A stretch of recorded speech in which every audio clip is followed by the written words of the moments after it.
येळकोट येळकोट जय मल्हार सदानंदाचा येळकोट. श्री स्वामी समर्थ. श्री गुरुदेव दत्त. 2 तारखेपासून ते 7 तारखेपर्यंत आपल्याला मल्हारी मार्तंडाचं षडरात्र उत्सव साजरा करायचा आहे. आपण जसे शारदीय नवरात्र साजरं करतो ना, तसंच आपल्याला मल्हारी मार्तंडाचा षडरात्र उत्सवही साजरा करायचा आहे. आपण शारदीय नवरात्रीत आई जगदंबेची सेवा करतो, त्यांचा कुलाचार करतो. तसेच आपल्याला आपल्या कुलदेवताची पण सेवा करायची आहे. जसं की आपल्याला खंडोबा महाराजांचं नवरात्र साजरं करायचं असतं. तर हे नवरात्र फक्त 6 दिवस असतं.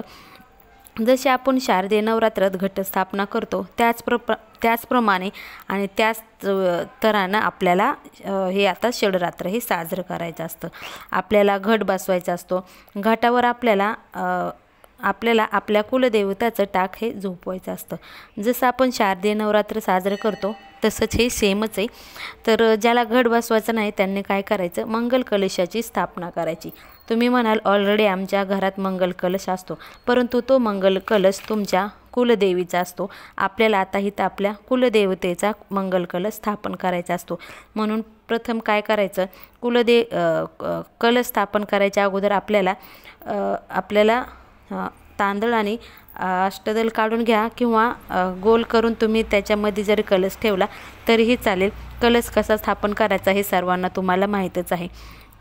नंतर काय करायचं, तुमच्याकडं जर आता खंडोबा महाराजांचं टाक किंवा फोटो नसेल तर काय करायचं, तर तुम्ही एक सुपारी घ्यायची आणि त्यांनाच तुम्ही तुमचं कुलदैवते असं मानून त्या सुपारीची आपल्याला विड्याच्या पानावर स्थापना करायची. आणि सुपारी ठेवायच्या अगोदर तुम्हाला तिथं थोडं अक्षता टाकायच्यात. आणि अक्षता तुम्हाला पांढऱ्या टाकायचं नाहीत, त्यावर तुम्ही हळदी कुंकू नक्कीच टाका. कारण कुठलीही आपण स्थापना करायच्या अगोदर अक्षता टाकतो त्या आपल्याला पांढऱ्या ठेवायच्या नसतात, त्याला हळदी कुंकू हे लावायचं असतं. खंडोबा महाराजांना हळद खूप प्रिय आहे, त्यामुळं तुम्ही जी सेवा करता ती आपल्याला हळदीनं करायची असते. नंतर काय करायचं आहे, आता आपण जसं शारदीय नवरात्रामध्ये कुंकुमार्चन करतो तसंच आपल्याला ह्या षडरात्रीमध्ये खंडोबारायांच्या टाकावर आपल्याला हरिद्रार्चन करायचं असतं. हरिद्रार्चन म्हणजे काय, तर हळदीचं अर्चन करायचं असतं. आपण कुंकाचं अर्चन करतो तसंच आपल्याला इथं 5 बोटाने आपल्याला हळदीचं अर्चन करायचं आहे.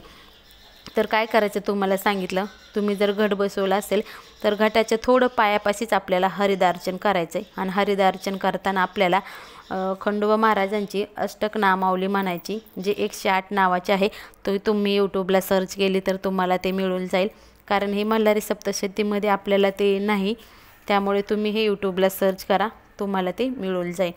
नंतर आपल्याला इथं मल्हारी सप्तशतीचं किती पाठ करायचे, तर मल्हारी सप्तशतीचं आपल्याला षडरात्रे म्हणले 6 पाठ होतात, परंतु तुम्ही जास्तीत जास्त 14 पाठ केलं तरीही खूप अतिउत्तम आहे. कारण आपल्या घरातील सांसारिक अडचणी दूर करण्यासाठी आपल्याला कुलदेवताची सेवाही करायची असते.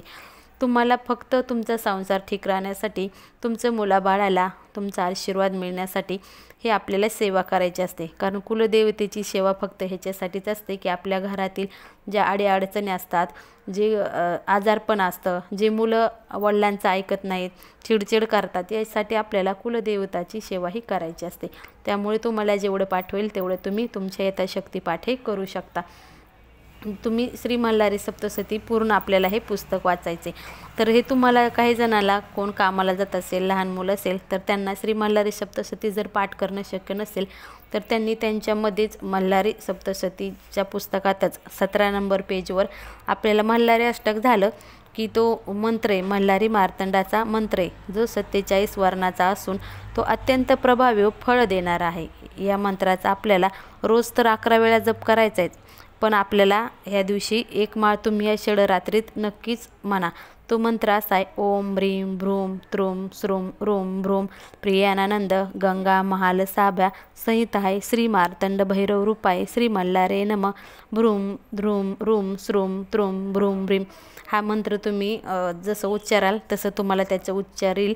कारण पहिल्यांदाच कोणाला काही येत नसतं, कारण कोणीही आईच्या पोटात शिकत नाही असं म्हणतात.